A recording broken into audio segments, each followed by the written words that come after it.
So, Michael, like, tell me the 1 minute version of how Ericsson is tied in Mhm. with, uh, essentially, with funding countries and organizations that participate in terrorism. Right. So Ericsson is a telecommunications company that's a foreign company. And essentially, they handle a very important process that's normally handled by other third party servicers, what are considered trusted groups or trust groups. And these very important servicers are basically who port your number over when you're dialing out to either 911, or when you're providing funding to Haiti for hurricane relief. These are the in between companies that do a lot more than what we are as a public and as a people understanding and comprehending. So it's very interesting because in February of 2022, we heard in this same time frame, we've heard a lot about Russia. We've heard a lot about Ukraine. Heard a lot about a lot of things that don't really pertain to us and affect us directly. What we have heard nothing about is Ericsson and the insane amount of connections that they've had with their misdeeds and misdealings through bribing ISIS, and that dates between the years of 2000 and 2017. What's even more interesting, and what I think is more important and more imperative, is that the reporting that we're being able to provide, the information we're able to cover, is based on an internal investigation that was done by Ericsson themselves.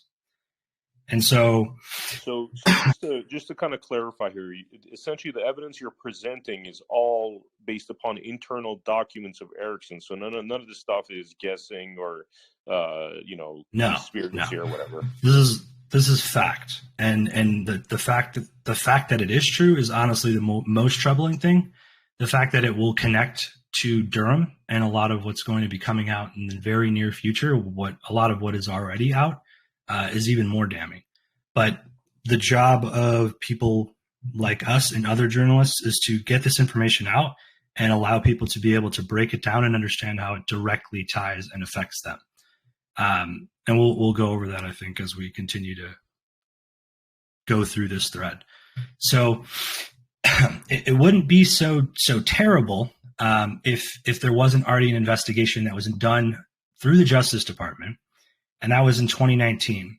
But the real reason why that's so damning is because Ericsson was essentially enabled through politicians, our State Department, the SEC, Southern District of New York, which is very corrupt, as well as other institutions that are supposed to literally be there to protect us and have our best interest at heart. They swear an oath to protect and, carry out the Constitution as written, and they're not doing that.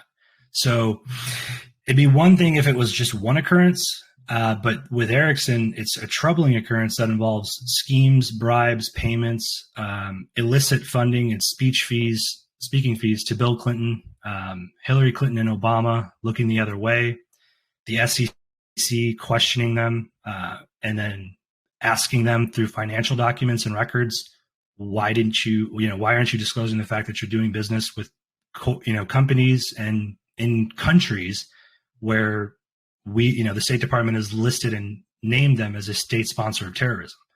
So am I covering a little bit of it or covering too much? No, that's great. That's great. So take us down that road. Tell us a little bit about how they're connected to groups that are essentially terrorist groups. So the SEC submits a letter to Ericsson September 29th, 2010. That's here and highlighted, and there's a link to the SEC archives where you can read the whole entire SEC filing.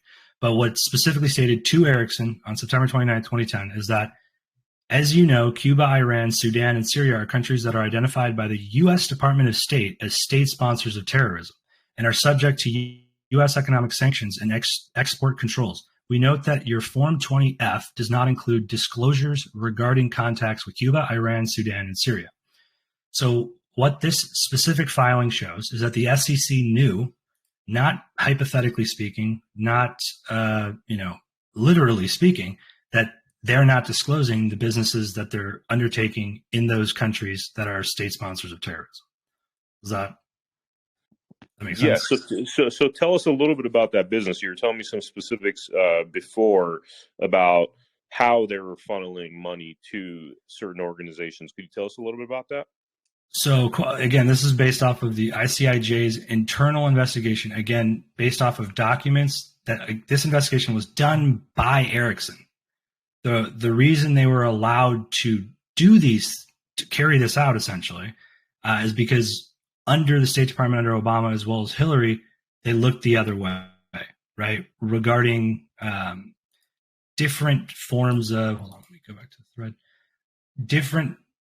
So you had sanctions, right? The sanctions came from Hillary, State Department, as well as Obama executive orders. And rather than prevent Iran, even though the SEC knew and the State Department via an investigation knew that Ericsson was dealing with terrorists as well as Iran, Hillary and Bill essentially was paid $750,000 to his Clinton Foundation, and they looked the other way, right? So it just so happens to be that Ericsson, as time passes, continues to illicitly be involved in more and more corrupt and criminal acts. And so we wouldn't even know about these things if the leaks didn't happen. Does that, am I tracking with that properly? Yeah, totally. And somewhere here, I don't know when you want to show it, but that video you showed earlier was very. Yeah, I don't know if the sound's going to play, but yeah, I would highly suggest that everybody go to the thread and just listen to this 2-minute clip because it pertains to the video Clinton cash. And so it mentions how insanely corrupt the Clintons are. I think a lot of people understand and know that.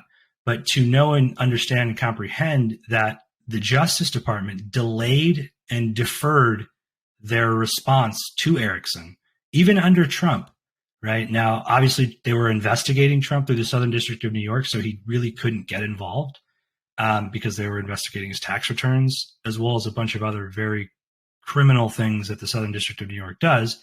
But this is an actual case in which we have financial documents, disclosures, and evidence that they're literally working for the others, the enemy. Over here, I like to pause a minute to show this Clinton cash video. It's a 2-minute video that explains a lot of what Michael is talking about. You will never contribute to an organization that will give you a higher probability of having your good intentions turn into real positive changes in other people's lives.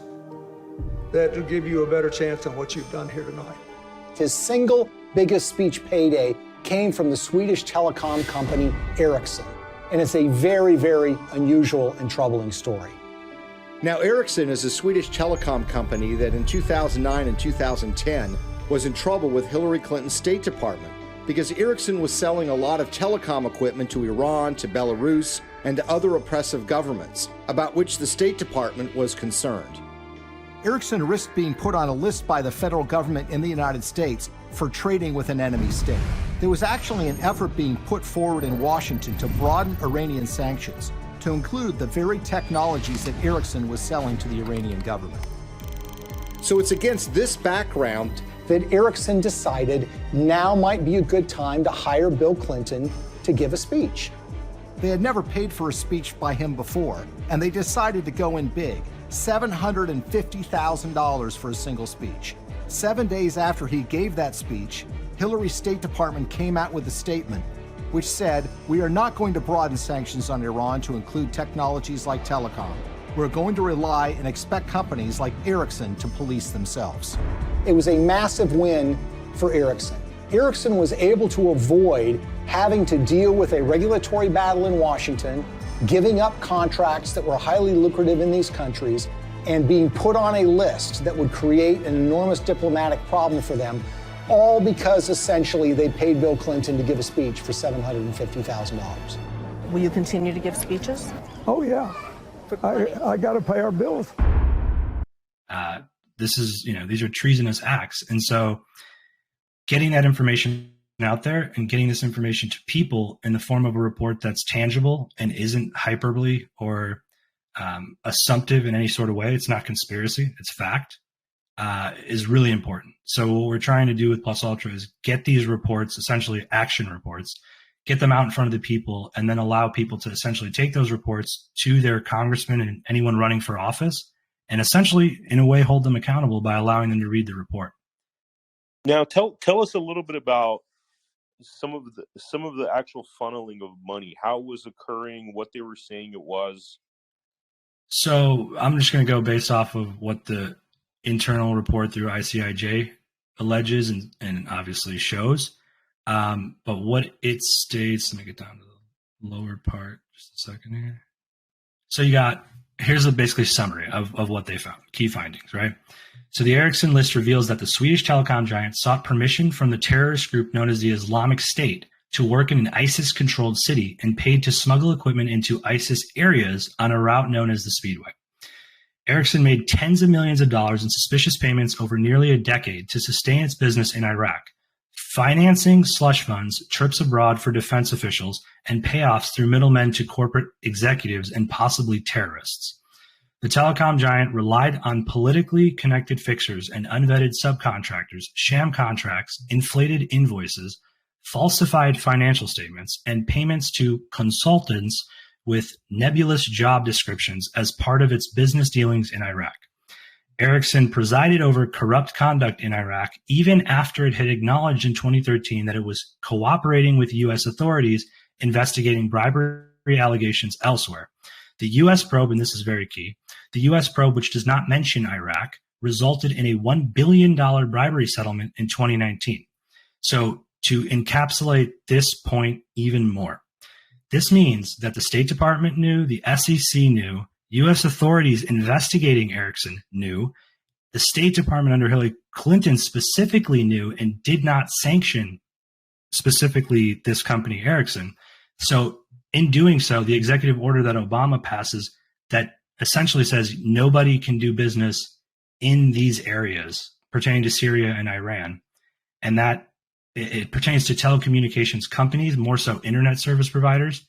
But that's another part of what we're going to be tackling with the whole Durham probe, the illicit abuse of the difference, which really there is no difference aside from a technical difference between voice over internet protocol, which is what we're interacting over right now, and like a cell phone to cell phone contact, right? One's happening over telecoms between cell providers, and you're beaming out to a signal and, a satellite tower, or cell tower. And then the cell tower beams signal to whoever you're calling, the phone number you're calling.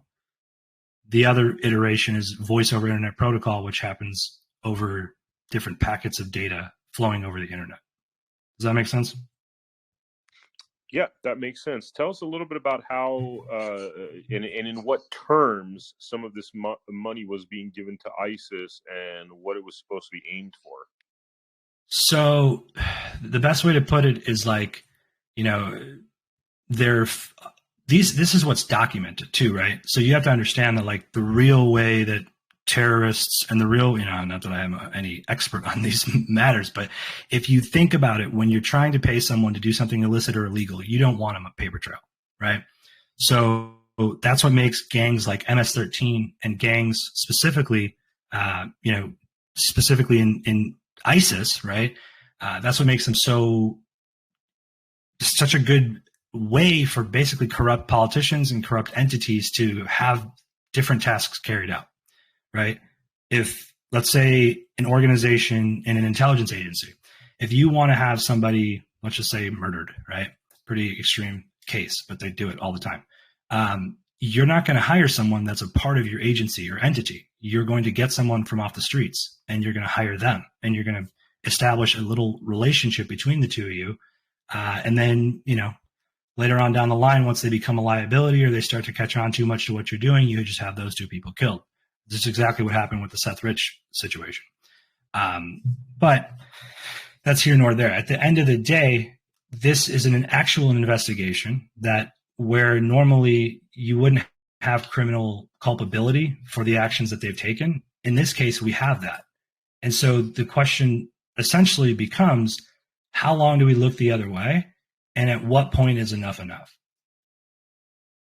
You have, for example, how many companies, corporations, and entities decided just because Russia is the worst thing since sliced bread, we're going to literally disable any Russian, period, no matter what you actually have done. We're going to make it so no Russian can actually conduct business, even if you're a Russian American. So, for example, myself, I'm a Lebanese American, right? So if I'm Russian American, does that mean I can't use these services like PayPal and, public utilities because of a nation state leader and what the nation state leader did? Whether you agree or don't agree with what Russia's doing, whether you agree or don't agree with what any nation state is doing, the idea that we're going to hold a whole people responsible for what their nation state leader is doing, honestly, I think that's insane. But that's here nor there. The only reason I say it's insane is because on the same token, here we have this company in Ericsson doing business with literal terrorists. And then because of the enabling by the Justice Department, because of the enabling by Obama, because of the enabling by the State Department, this important company gets this contract that handles your 911 services. So talk about false flags. They're literally handling the signal that sits in between you and when you have the most urgent emergency where you really need someone to help you. They're controlling that. And what's mind-boggling is that literally we've allowed this to happen, and things that have progressed throughout time, like the NSA Snowden leaks, while people think that that's been an informative leak and that we were provided proper understanding of what Snowden was doing, what Snowden didn't leak was the information on these third-party contractors that sit in between the telecoms. And I'm kind of firing off here because I'm a little this subject kind of makes me mad. But the truth of the matter is, while everyone thought what Snowden did was heroic, look how Snowden is treated and compare that to Julian Assange, who's a real hero, right? You look at the two of them, and it couldn't be any more drastically different how the two of them were treated. And so that's part of what I go over in the thread, and that's kind of where I'm leading to next is November 28th, 2010, you have the U.S. diplomatic cables leak. And so they're widely known as Cablegate, part of a series known as Plus D. December 1st, 2010, Amazon kicks WikiLeaks off of their servers. So the U.S. Department of Homeland Security says, we're not down with what was just leaked through WikiLeaks. So Amazon, do us a solid because you're basically the CIA. Kick WikiLeaks off your servers, please. Amazon obliges and then blames it all on the terms of service, right? Well, we didn't really kick them off. Our terms of service indicate that if you have data that doesn't belong to you, then we can't host your data. Yet Amazon Web Services has no problem hosting all of the CIA's data, as well as all the illicit documentation and evidence and information in their cloud, but yet they had to kick Julian Assange and WikiLeaks off their servers. So this is an interesting timeline because what Julian specifically mentions on the day of those leaks is that he says he wants to expose China and Russia just as much as the US. None of these things get reported. None of it gets covered. In fact, the United States congressmen indicate that Julian Assange should be droned and killed. In many instances, Hillary specifically calls for his droning, and then she says how she was joking about it. But anyways, December 2nd, Interpol office in Gothenburg, Sweden, issues a fresh arrest warrant for WikiLeaks founder Julian Assange. So then you're looking at Sweden, a country that essentially has funneled $26 million, 26 to 30 million, to the Swedish arm of the Clinton Foundation. Specifically the Swedish Clinton Foundation. It's a very odd name to pronounce, so I'm not going to try to. And then December 2nd, you have Interpol office in Gothenburg issues a fresh arrest warrant for Julian's arrest. So when you're looking back at these things, you kind of say to yourself, that's coincidental. And then Ericsson's a Swedish company, and somehow Ericsson's avoiding all these sanctions.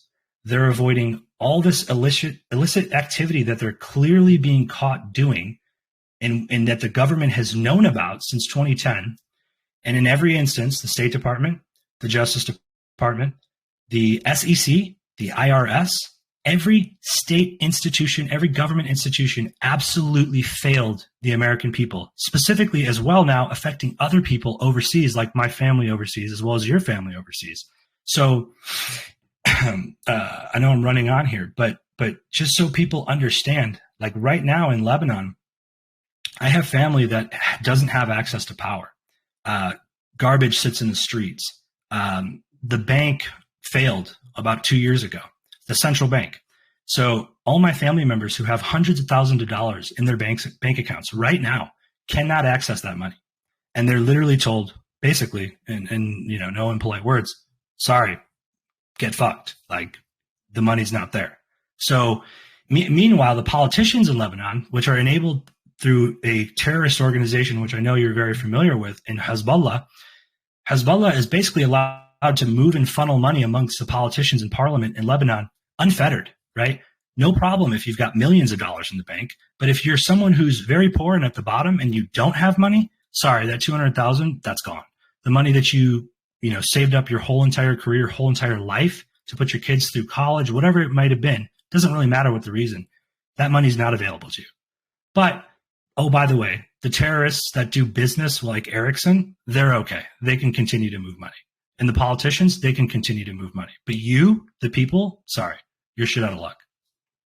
So anyhow, the reason why that connects is because Ericsson was also involved and specifically connected to Lebanon. So there were illicit practices in all of these different countries, being Iraq, Spain, Portugal. The list just goes on and on and on.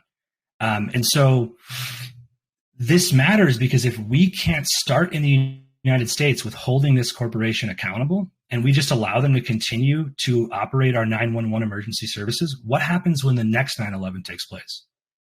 And, of course, you're not going to be able to actually prove specifically whether they did or didn't port your number over, but they're able to put your name on a list along with your number on a list where everybody except for the people on this list suddenly can't access the signal from this time to this time. And if you think that can't happen, just watch a simple documentary like 0 Days, which is an internally done documentary pertaining to the NSA, pertaining to the capabilities, as well as specifically the Iran attack of Stuxnet. And why that matters so much is because it's these people, these corrupt assholes, in their own words, kind of sort of bragging. The film was recorded, I think, sometime in like 2013 to 2016. It wasn't finally put out until sometime in 2016. But the point is that they explain to you how through different variations of cyber warfare and cyber espionage, how they're able to literally make a nuclear facility in Natanz, Iran, just combust. Essentially, the machinery just breaks, and through proper coding and through proper malware, even though Natanz is a facility that is not connected to the internet from the outside world. So if you can kind of conceptualize what I'm explaining or trying to explain, you don't need a direct connection to alter results or alter what's happening. And so if you conceptualize that and you allow yourself to really try to really realize the capabilities of the CIA and what they can do, you'll start to understand that, holy shit, they can alter anything they want, and they do it through the internal code, and they do it through internal connections between different computers. And I'll go into some of that in additional detail. But I've probably covered just quite a bit now. You probably have a lot of questions. So yeah, let me ask you, could you tell us exactly how Ericsson connects to our 911 calls and what subsidiaries of Ericsson are involved in this? Kind of tie it all together for us so it all makes sense here. Right. So the subsidiary is iConnective, right? It was rebranded in 2013, coincidentally the same exact time that the FCC under Obama awards the local number portability administrator contract. It puts it up for bid. The two companies, and so I'm going to mention this other company because they're very important and we'll cover them in the future, but Neustar is the first company, right? Neustar has currently indicted currently indicted Michael Sussman. And in the indictment, listed in the indictment, is Internet Company One, which is Neustar Incorporated. So Neustar holds this number portability contract for over 17 years. Neustar is a spinoff of Lockheed Martin, And the interesting thing about Neustar is specifically it's a government agency created entity. And so why that's so important is because Neustar was created through security clearances that gives privy access to lawyers like Michael Sussman, a cybersecurity lawyer with a top security clearance. So when you allow lawyers who have access, privy access, I should say, to manipulate documentation and literal evidence based on hearsay, it takes the system and completely flips it on its head. So what's going to come out through a lot of what's coming with the Durham indictment is people are going to start to realize that what happened specifically pertaining to Rodney Joffe. So I'm trying to explain a lot here, but I'm going to try to do my best in summarizing it. So when you ask specifically about the subsidiary was Telcordia Technologies.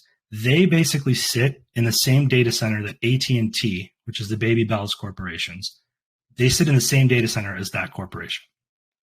So it's probably hard to explain right now as I don't have a lot pertaining to AT&T and the come up of iConnective and all that. But essentially, Telcordia Technologies, which is Ericsson, rebrands itself as iConnective.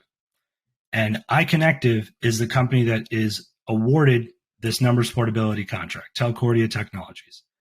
The reason why that's so damning is because in 2013, you had for 16 years, I believe, Neustar was handling this number portability job. So the transferring of your number from you dialing out to 911, the process of your cell number being ported over to the emergency services. So that job is done by that third-party servicer, and those two companies are Neustar and Telcordia. Does that make sense? Yes, it does. And I kind of reiterated a lot there, but the best way to put it is Ericsson owns Telcordia. They were sold. So the even more interesting thing, and I'll just note this really quick. The same company that created and funded CrowdStrike also funded and created Telcordia, also created and funded Neustar. So, and all in the same time frame, around 2011, those companies do a little bit of a musical chairs, right? So you go from a domestically owned corporation in Neustar, and you switch over to a foreign subsidiary of Ericsson. So now, if you think about it from a data perspective, even though that data that may be flowing through those satellites or flowing through those that infrastructure, even though that data may be you, a U.S. domestic citizen, being recorded, now it's flowing through foreign company.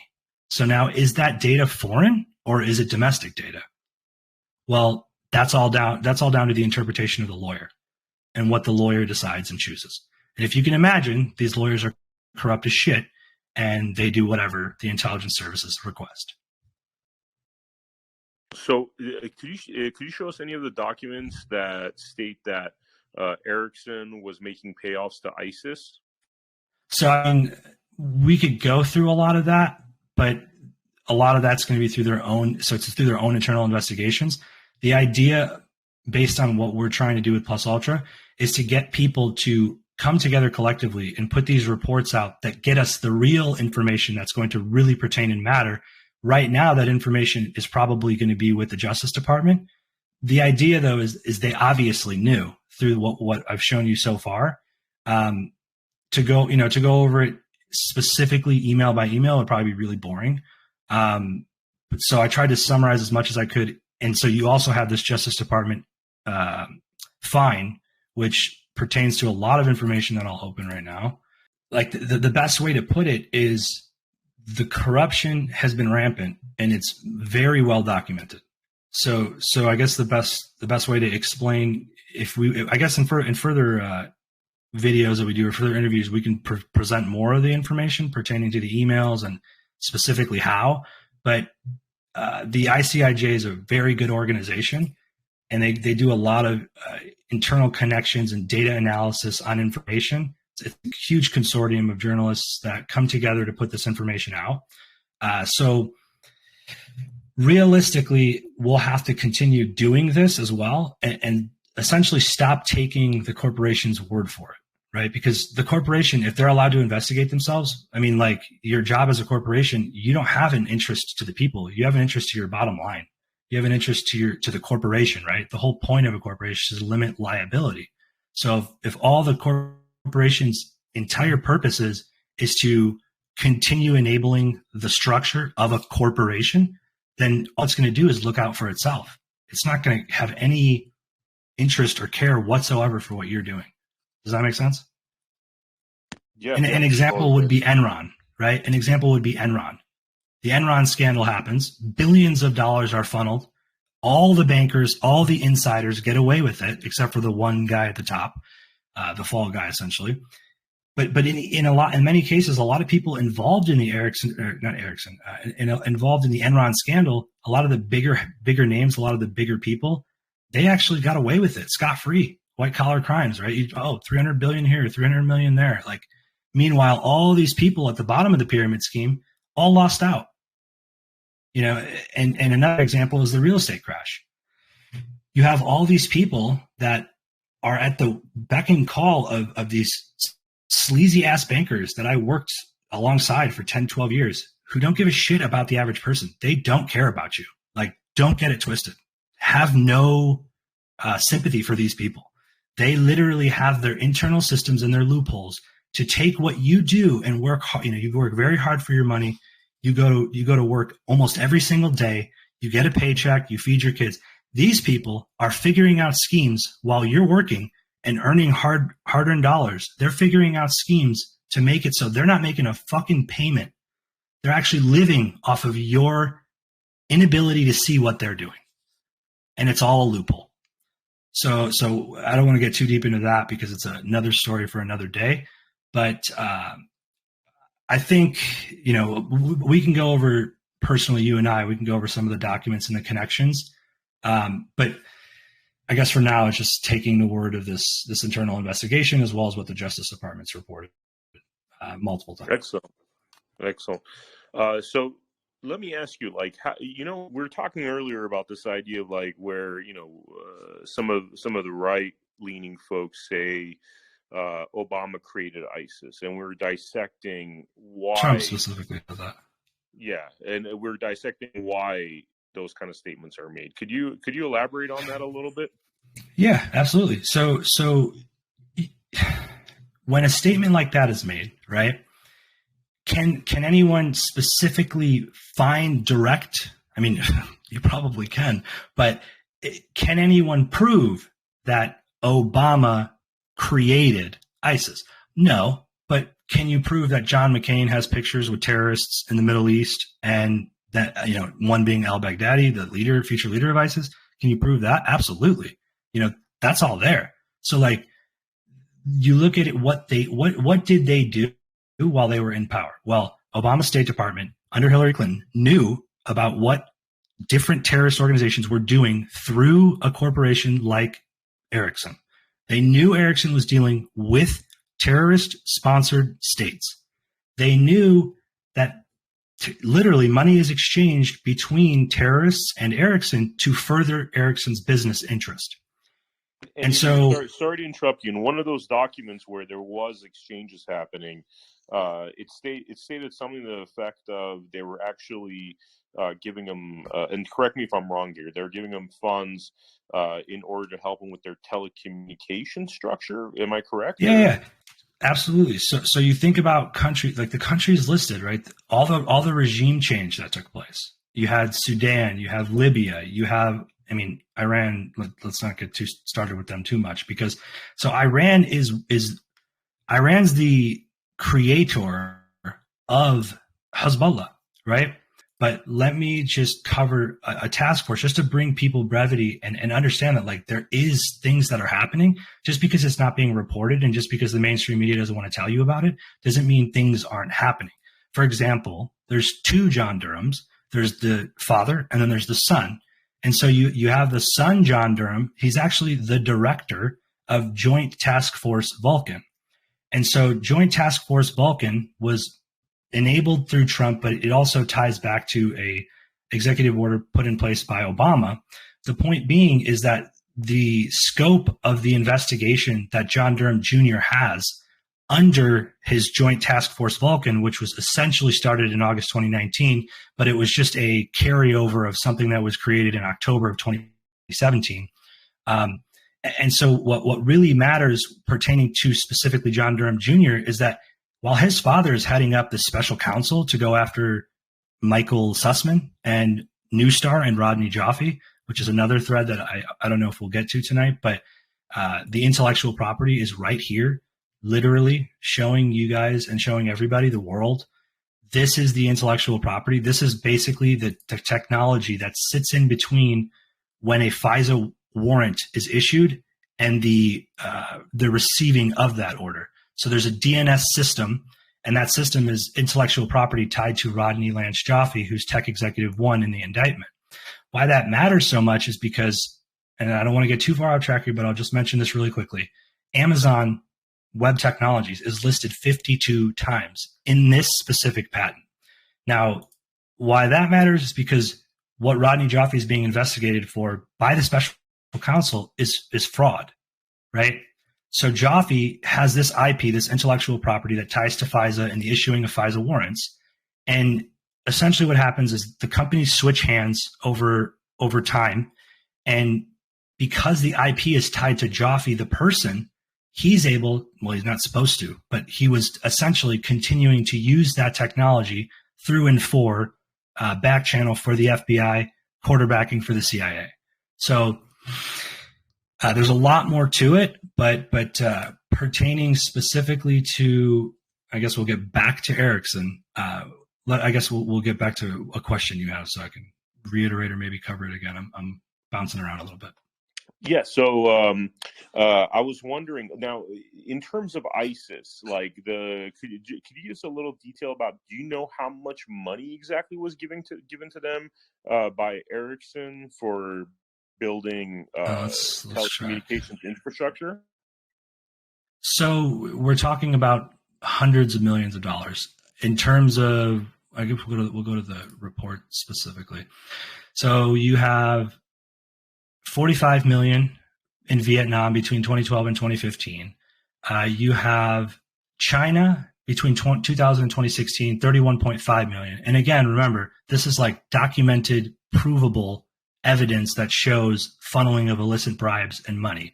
And so where you can just tell how bad all of this is just reading what's written here in the summary from December 6, 2019.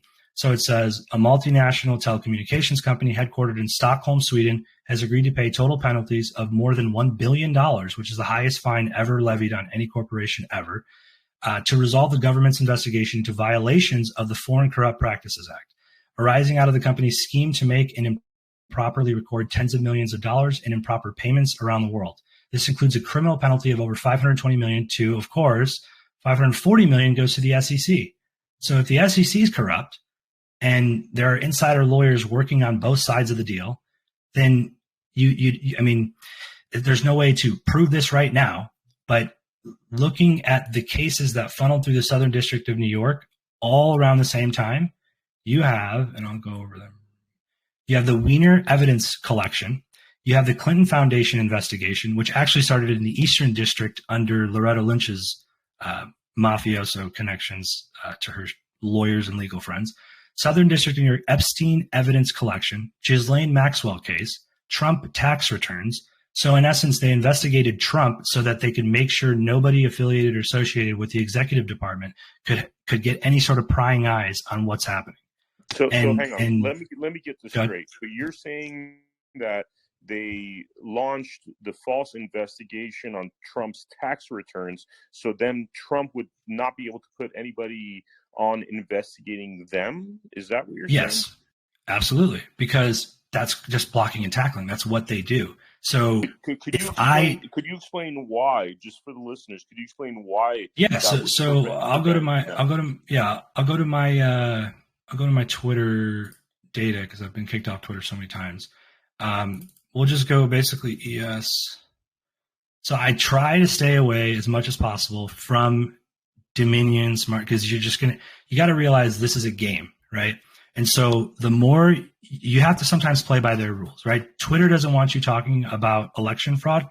I think that's horseshit, and obviously I don't want to abide by that. But the only way to build up a following is essentially what we're doing, which is utilizing brave people like Whiplash, their platforms, allowing us to go on their platforms, put this information out, and connect with journalists like yourself to start to slowly get the information out there. So you asked a question specifically, how do they do this blocking and tackling? And I'm going to show you, this is an image.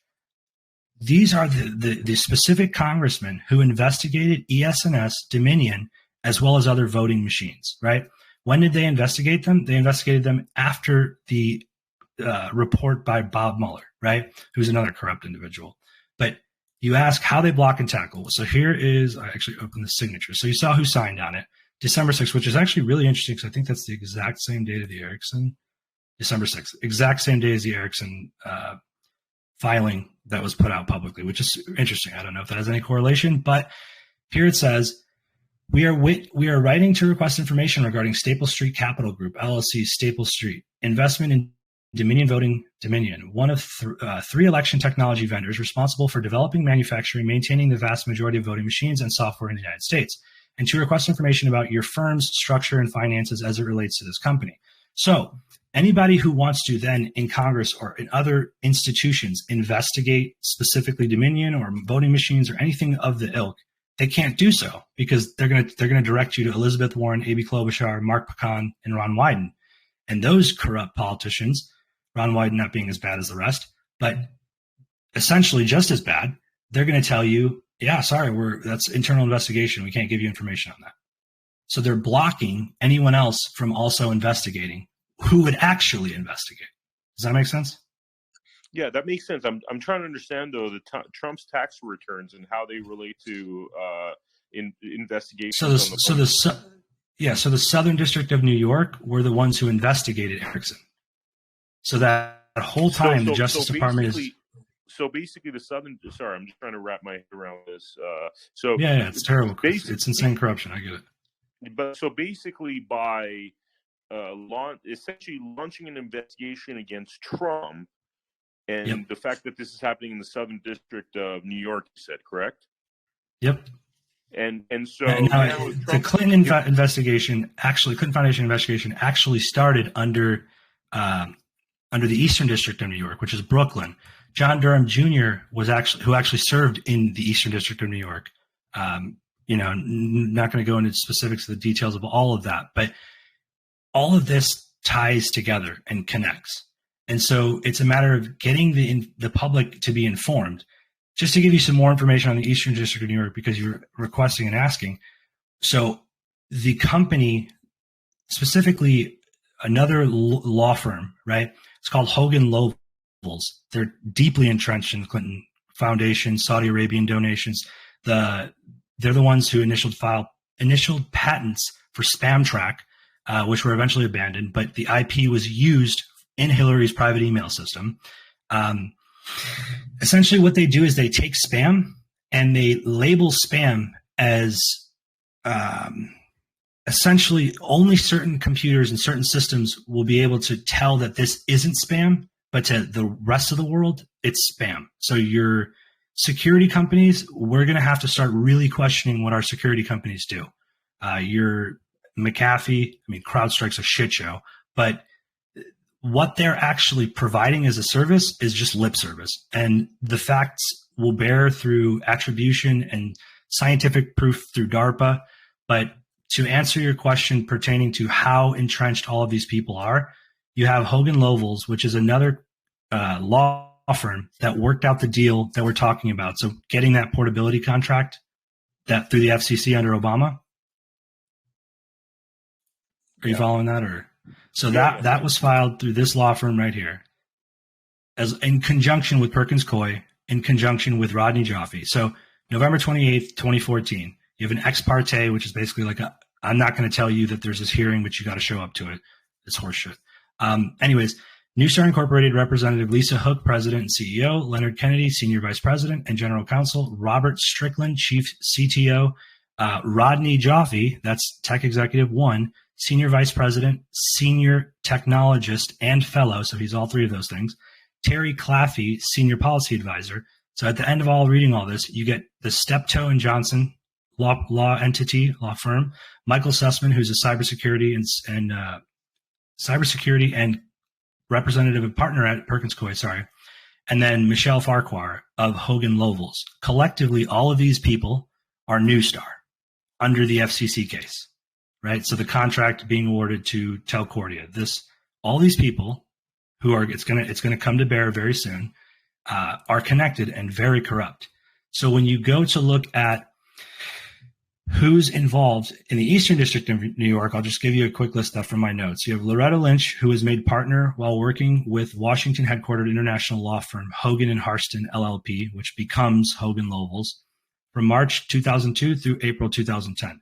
The firm would curiously change its name to Hogan and Lovells US LLP in May of 2010, 1 month after Loretta Lynch's departure. So I explain here in my notes that we should all look into further as to why the name change happened. Cheryl Mills worked as an associate. She's also someone who worked on the Clinton Foundation, especially their board of directors. So she worked as an associate at the Washington law firm of Hogan and Harston. While there, she represented school districts seeking to achieve racial integration per Brown v. Board of Education, which ties into the 14th Amendment. We'll talk about that another day. Mills was also mixed up in Vince Foster's suicide and the Whitewater scandal. Are you familiar at all with Whitewater? Yes, I am. You are? Okay, awesome. Most people aren't. So a lot of what happened with Whitewater was a complete cover-up, right? Monica Lewinsky was a complete cover-up. She's a fraud, right? They used the Monica Lewinsky scandal as a means to cover up for the illicit banking deals that the Clintons were doing in Arkansas, specifically Mena, Arkansas, cocaine trafficking. You name it. Like the list is very, very broad in terms of the illicit and illegal things that are tied to the Clintons. I think you're familiar a little bit with how many people have been killed. Either tied to the Clintons or. Let me just one thing that I want to again just kind of so I understand wrap my head around. So essentially, they're hitting. Are you saying that they're hitting Trump and his administration with a barrage of lawsuits in order to prevent themselves from being? I'll even go a step further. I'll go even a step further. The Mueller investigation was a sham investigation. That was a complete cover up. And draw attention away from really what's happening and to prevent further investigation into what's happening. So a lot of the leaks, the quote unquote leaks that happened under Obama's administration, he passes laws essentially from 2011 dating to particularly to patents and patent law. It's the biggest intellectual property law change that's ever occurred in 75 years. So that happens under Obama in 2011. What you have to understand is at that point, a lot of people are looking at like Bill Clinton, Hillary, all these people that are tied to them and associated and affiliated with them. While I will say at the same time that they're corrupt and very evil, right? I'm also going to preface that by saying a lot of good people got pulled into this mess. And so at this point, I would assume, I would surmise that John Durham has a lot of people that are under indictment that are probably going to have to at some point either cooperate or bite the bullet, because this has to come to an end at some point. You can't continue to allow this illicit activities to go on and just have it be unfettered. So to answer your question pertaining to specifically, are they doing something to prevent Trump from doing what he should have done as president? Absolutely. They spied on him while he was a U.S. citizen. They used Neustar's technology to do so. Rodney Joffe's IP, which is fraud. So now anyone associated or affiliated with Rodney Joffe has to now prove that they're not associated specifically with his fraud, right? So just like guilty by association in terms of actual guilt, criminal culpability, Durham's investigation through Kevin Kleinsmith, are you familiar with him? No, I'm not actually. All right, give me just a second. So let's do this because this is important. So Kevin Kleinsmith, here's an image. I don't know if you can see it very well. Kevin Kleinsmith essentially pleaded guilty, right? But he pleaded guilty not only in the Justice Department, but also in the executive. So he pled guilty under two offices. So that's really important in terms of future indictments, right? He's already admitted to his culpability in altering technology and emails to allow for a FISA to go around the NSA. So can you see this image here? Yes, I can. Yep. So on the very far left, and this is, I'm just going to give a shout out to this person, Optimistic Khan. She's Optimistic Conservative, J.E. Dyer. She does an amazing job, amazing work. You should definitely go to her blog and read almost all of her work. It's very, very good. But let's focus here right now on this image. So I was going to try to go into this on another day, but it's okay because you're asking, and hopefully I can provide the information in a good enough manner. So this is how information flows from left to right. This red area here is the NSA's database, right? So as this image says, the data populates, is tagged for security access, structured polls, queries, etc. IT level admins, or people with privy access like third-party servicers, can access this information. But specifically, the NSA controls the information here. So what ends up happening is after it's funneling out to the different agencies like the NSA, DIA, CIA, National Counterterrorism Task Force, FBI, NSA, ODNI, all these institutions, right? They have to query the information through the NSA in its database. So what ended up happening was Rogers, while working under Obama's intelligence community, he's working for the NSA at the time. He catches on to a lot of the hacking, what they purport to be leaks. They claim that they're hacks, but they're actually leaks. And they're all tied to the executive office of the president.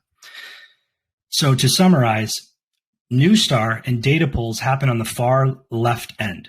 So what came out through Snowden's leaks was that the NSA is this terrible organization. And I mean, there are a lot of corrupt people in the NSA, don't get me wrong. But the point that I'm getting at is the CIA can access your data and information through third-party servicers as well as terms of service. I mean, Twitter, Facebook, Google, so on and so forth. It's been brought up multiple times. But it would make the most sense for the CIA, who hates the NSA, you know, they're going to battle against each other. Essentially, what the CIA wants to do is get rid of the NSA. So they put Rogers in that position right after the leaks happen with Snowden. They essentially get all this terrible press about the NSA. The NSA is doing all these things, and they absolutely are. A lot of what the NSA does is unconstitutional. No one's questioning that. But the point that I think should be emphasized is Snowden's leaks only were directed towards the telecoms. They didn't talk about Newstar. They didn't talk about Telcordia. They didn't talk about these third-party servicers that actually work in between, are basically going around NSA to provide wiretaps for domestic spying. In a lot of ways, it could be actual legitimate law enforcement work, but it's unconstitutional. So the best way to put it is here you have Newstar on this end. They're taking data that doesn't equate or make sense once it's going through NSA's database, and they're manufacturing data. So what I put here is Georgia Tech / DARPA Enhanced Attribution Team was accessing EOP, that's the Executive Office of the President, data. But the key here is they were accessing the data from 2014 to 2017. So in my estimation, that would indicate more of a cleanup job than it would indicate any sort of cybersecurity work. So what I go on to state is that they, being the criminals, needed to manufacture evidence on short notice, plus link the already incriminating data regarding Uranium-1 and Benghazi. And so they had to attribute that data to someone. And because Rogers isn't going to go along with what they're saying, neither is Flynn, they have to basically pin the blame on whoever the Republican candidate is. So had it been not Trump, someone else, Chris Christie, God forbid, Jesus Christ. But just stating, had it been any other Republican nominee, they would have pinned an FISA investigation on that person as well. So I think a lot of people, maybe even myself, you kind of forget the fact that Trump was a normal citizen, not a president, when he was spied upon. The excuse to spy on him was so that they could literally offshoot what the crimes that they did regarding Uranium-1. Because Rod Rosenstein was the one who investigated 10X. So he investigated Uranium-1. He happens to then go on to investigate Trump. Isn't that, he puts Bob Mueller, he volunteers Bob, appoints Bob Mueller. Bob Mueller was the first one who took uranium to Russia in 2008. And that's shown in the WikiLeaks dumps. So I guess, to reiterate, Kevin Klein-Smith and his data, he manipulates. And if you look at his tweets, his texts, he's literally saying, I hate this country. I forget the specific words. I don't want to misattribute what he says, even though he's a piece of shit. But point being, I don't want to misstate what he says, but he manipulates data. He manipulates evidence on behalf of the CIA, on behalf of the FBI, for the CIA. And he's through that, when you connect it to Georgia Tech and the data, it gives you a complete picture if you don't have the additional data through NSA. So they were framing Trump to avoid the investigations into their own illicit and unwarranted leaks and actions. So there's a lot to unpack there, but it's all proven in the FISA, and it's all proven, except for I won't say the hacks are proven, but it's very salacious and it doesn't get better the deeper you dig. The point that matters is John Durham has that data now. So it's incumbent upon us, the people, to, even though, John Durham's doing what he needs to do, and then his son is doing even more, protecting us, we need to hold now politicians and then these corporations, the news agencies, the sham third-party servicers, we need to hold them accountable. And if we don't, then they're just going to continue to do whatever the hell they please, meanwhile trampling all over our rights. Does that make sense? Well, yeah, that totally makes sense. And the one thing I would just kind of make sure the listeners understand is that video that we referenced that we can't play on right now because the audio doesn't seem to be working is very important for you to watch, because once you watch that with everything that Michael's just stated over the last hour or so, will make a whole lot of sense. Absolutely. And so just because I know I jumped around quite a bit. So the focus starts and ends with Ericsson. Getting the information out pertaining to Ericsson is extremely important. So what we're doing through Plus Ultra is we're going to provide action reports that make it so point blank, easily understood. And then what we want to have the public do is go around to different politicians, different people in office, different people running for office, and say to them, hey, you're running for public office here or here, right?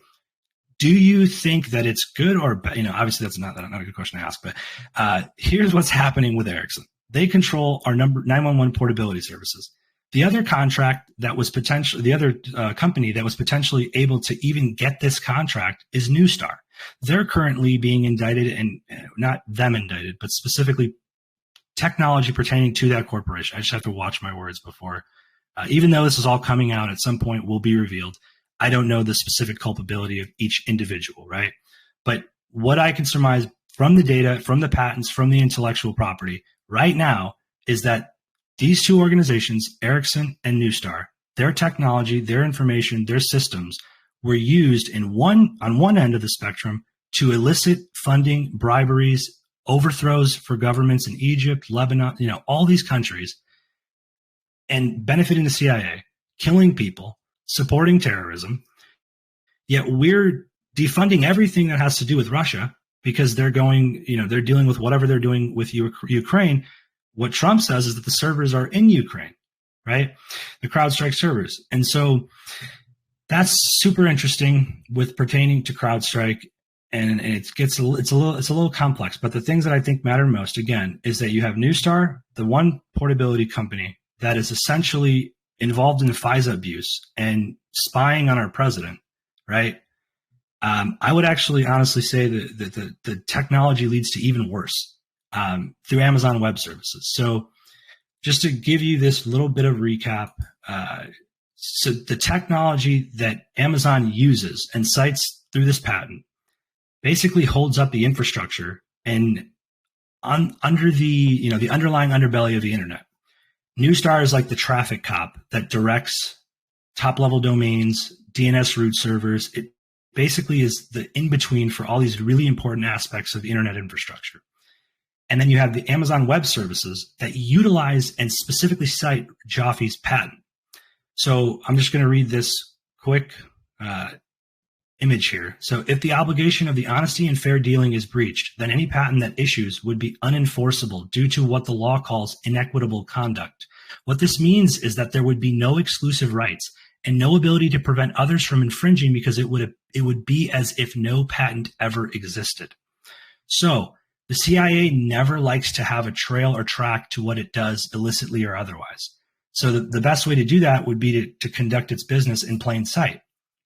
If you look at this image, these are some of the government agencies. There's 2,300 of them that use Amazon Web Services. So you have Facebook, you have the NSA, you have majority of police, law enforcement officials, agencies, etc.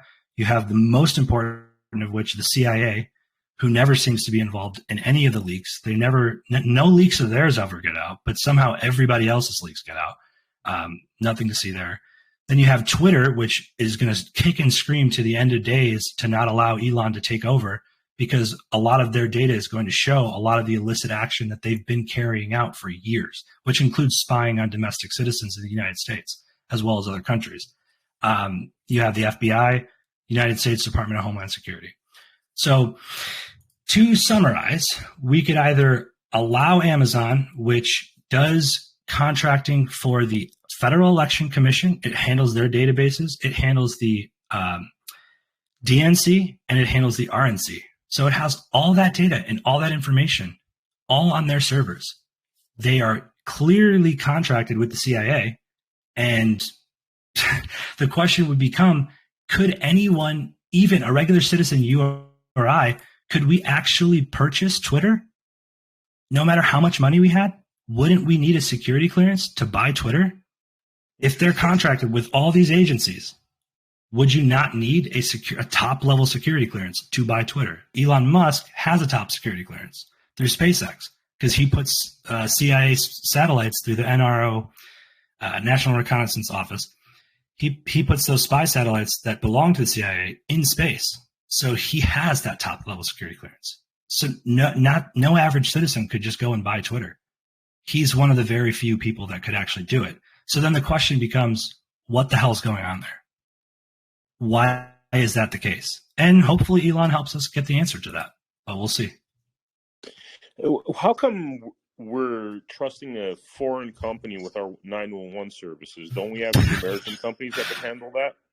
Well, we did. We had Newstar, which, for whatever reason, I don't know what specific. It's interesting that John McAfee and the Clintons are trending right now, but let me stay on track. So yeah, that's a great question. Should we have a foreign company, in charge of this? Absolutely not. But what you'll come to find out as we'll continue to put information out there is that Obama and the Clintons, even, I don't want to just overemphasize Democrats, but like as of late, they're the fucking shit show. But to be honest with you, pertaining to the foreign company operating our 911 services, no, that's insane. That should not be happening at all. And the fact that they're doing business with ISIS and that their own internal investigations have shown that with receipts, that's fucking insane. I mean, when did this whole trend start? Because it wasn't like this before, back, I guess, 20 years ago. It depends on the history that you wanted to look at. Well, I mean, in terms of taking these valuable, resources that we have, like our, 911 calls and all that stuff, and then I'll bite with that. Yeah, absolutely. No, that's insane. How long has that been going on for? The privatization of the internet has been going on since the 1996 Telecommunications Act under Bill Clinton. And so I don't say that just to be coy or, funny, but literally that's where it started. So he starts wanting to privatize the internet. Obama finishes the job off. But what neither of the morons had at all ever thought in a million years was that the military databases that the military uses on their top level domain isn't tied to any of the private ones. So it's the first and it's the last. And essentially what a lot of people, I think, in the Q ethos and community always heavily focus on the military taking care of everything. The military is the only way. Yeah, it is through the data. And so the data that's there, whatever that data is available, is going to be on the .mil top level domain. And so I'm veering off quite a bit here, but I'll put out a thread tomorrow pertaining to ICANN, and we'll explain more about how Obama gave away the internet. And really what happened is Trump's election threw off Obama and caused him to make a lot of missteps. And those missteps happened specifically between October to November until Trump gets into office. But it's literally some of the most salacious things that you would ever understand or comprehend, including getting rid of complete laws, CFR laws, codified laws. He just gets rid of them because, he's got to cover up for his illicit activities. But yeah, to answer your question, should foreign corporations be at all involved in domestic infrastructure, operations, and military important operations, such as technology that's needed to carry out different operations? Hell no. No foreign corporation should be involved in that process at all. And think about it. That kind of started really around Clinton's time. Well, it goes back further than that. It goes back to, it goes very, very far back. But if we want to just go back to JFK, that's like a good barometer on just how shitty things were getting. Why aren't the JFK documents declassified? That's something that I don't think a lot of people talk about, right? I would tell you that it's probably because it'll show that the CIA and the FBI were complicit in the assassination of the president, right? But there's accountability is just not a thing in this country, because what corporations, their whole point is essentially, they started off, corporations were a good thing. They were supposed to be something that empowered citizens and allowed for the people to essentially use this vehicle of limited liability in partnership with other U.S. persons to create this corporation that comes together for the common good of the people. It's supposed to do good things, which will allow it to essentially get tax incentives and tax breaks. And then we've veered so far off that road and that path. Corporations can do whatever the fuck they want, and including killing people, and they get away with it. And that's got to stop. Like, that absolutely has to stop. You can't continue. So we got a lot of things that we're going to be working on, a lot of things we're going to plan to do, but none of that gets done without the power of the people. Like, we need average, everyday citizens, not people with privy access. We may need some information pertaining to clearances and how you file certain lawsuits, but a lot of this is going to be done from the ground up, right? Because if the average Joe can't do this, then the system's broken and it needs to be rebuilt anyways. Does that make sense? Yep, that makes a lot of sense. Yep. So we've been going for a little bit more than an hour. Is there anything you wanted to say kind of in closing, or? No, I mean, I hope this has been beneficial. I hope that people have taken a lot from this information. I know it's a lot. We'll do these more often. I want to thank Whiplash. So Whiplash is offering and allowing me to utilize his platform. So what we're going to be doing is utilizing other platforms as well to put out these action reports through Plus Ultra.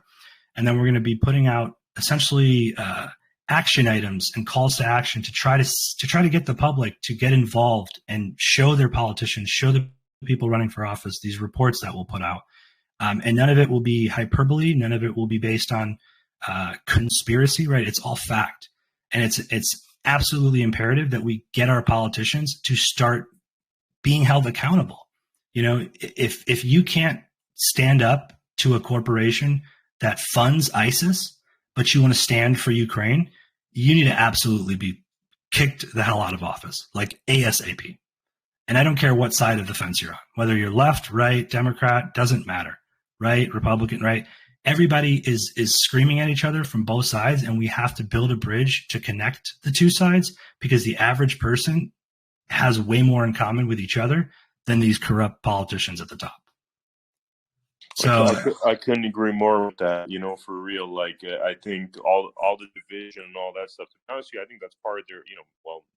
I know that's part of their game, where they keep us distracted with these like pitting citizens against each other. Because when you're so distracted, just like they were trying to do with Trump, by hitting him with a ton of lawsuits and, false accusations and all that stuff. It took the attention off of the real corruption that was happening. So that's absolutely essential that the people start coming together and, start ignoring these petty differences.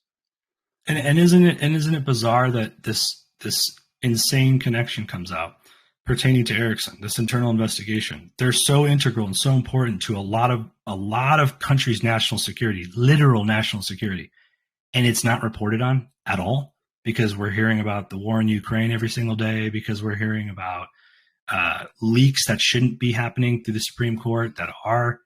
I mean, the list goes on and on, right?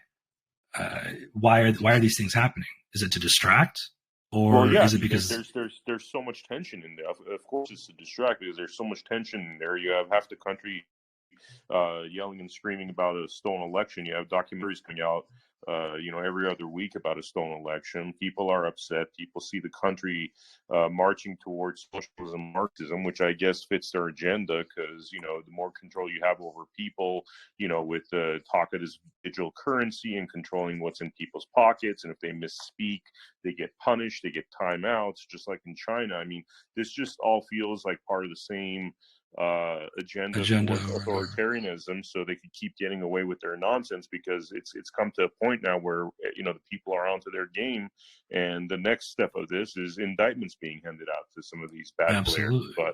But exactly. So the idea is to keep pressing them, right? They're the ones who are cornered. They're the ones who are boxed in. So we don't relieve the pressure. We put our foot down on their necks and finish this thing absolutely as quickly as we can. Until we start the class action lawsuits, the removal of their assets, because anyone can continue doing something illicitly and illegally if they're allowed to do so. So if you have the financing and you're a corrupt organization, cabal, entity, or whatever it is, you're going to continue to do what you do if you're allowed to do the illegal and illicit things you do. So if you can't cut that entity, the snake essentially, off from its funding, you're not going to cripple it. This is going to allow us to literally cripple their systems and their entire database and everything that they do. And it just starts with people doing the right thing and getting the information out. Thank you, Michael. Right. This was amazing information, and I definitely look forward to doing more of these. Yeah, absolutely. And I guess Elon just tweeted something about something interesting about dying under mysterious circumstances. Yeah, he was talking about. I think he was talking about. He was criticizing Russia and sending some, I guess, satellites to Ukraine, and then he joked. He said, "If I die under mysterious circumstances, it's been good knowing you." Yeah, I mean that's pretty interesting. Again, a lot of people don't like Elon Musk. I think you should definitely give him way more rope in terms of why are there so many disinformation campaigns literally directed and headed right towards his head. And so then you have to ask yourself, sure, he's clearly involved with a lot of things, but if he's not standing up for democracy and freedom, then we're toast in terms of the technology he's enabling and allowing the average person to be able to surmise and use. So him doing what he did, Trump doing what he did, and a lot of very good people, because again, that John Durham task force Vulcan, that includes literally tens of thousands of agents all around the United States in every district. And so they're not reporting on this because they don't want you to know that there is something going on and that these people are very, in a lot of hot water. It's just a matter of us pressing the issue and doing it in a legal and lawful way. And I'm telling you, the intelligence apparatus, the services that are in the background helping us out, they'll continue to do so, and it will become more and more apparent. These people are amazing people within military services, military men and women. They want nothing more than this to come to an end just as quickly, if not even faster than a lot of the public. But they have to respect the rule of law. They have to respect the chain of command, and they have to do things lawfully. And that's how this whole operation has been carried out so far. So if they didn't do it that way and they just went and threw everyone in prison, what would stop the next president or the next person from doing the same exact thing to the other side? I'm glad we did this, and hopefully we'll be doing this much more regularly, and I hope everyone has a wonderful night. God bless, and good night. Good night, everyone.